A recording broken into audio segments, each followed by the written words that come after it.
Good morning, good morning, good morning. Happy Saturday. So I haven't posted in the last couple of days. I have been pretty sick. I've been in the hospital. But I wanted to come on here and do our daily devotional. Today is Saturday, February 21st. And it's funny that this is the devotional that comes today because I have been focusing and telling a lot of different people about this being the season of change and transformation. This being the season where we are learning to accept things that not only do not serve us, but things in ourselves that we are no longer able to accept or willing to accept. So today's devotional says cleaning out the wound.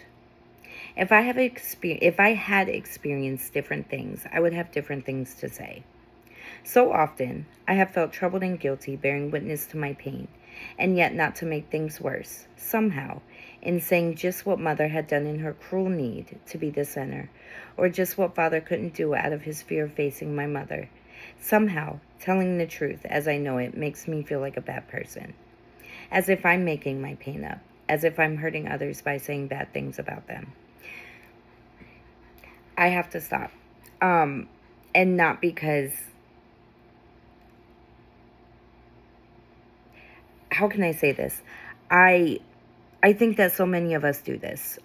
So many of us, including, and I was actually telling someone the other day, one of my life coaching clients, that I feel like a lot of us avoid our our shadow work or our inner child work because we don't want to make our parents or make the people involved in our generational traumas feel bad because we love them, or we have a need to protect them.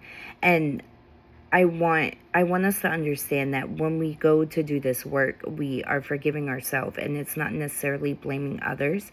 It's allowing us to feel our pain so we can release it.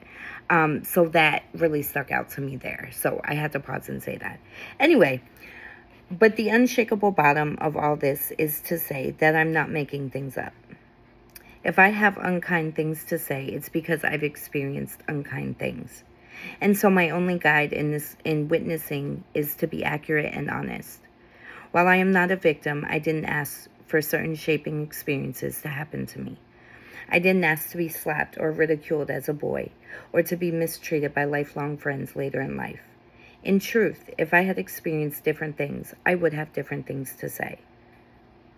What is most healing about bearing witness to things exactly as they are, including my own part in the pain, is that when the voice of pain fits the pain, there is no distortion or illusion. In this way, truth becomes a clean bandage that heals, keeping dirt out of the wound, to voice things as though they are the nearest medicine. So today, I would just like to remind you that the way we speak, the way we act, the way we feel is a combination of our experiences. So I never want you to feel bad for who you are, because what you have been through, what you have done has shaped you. And with that, I bid you all a great day. Bye.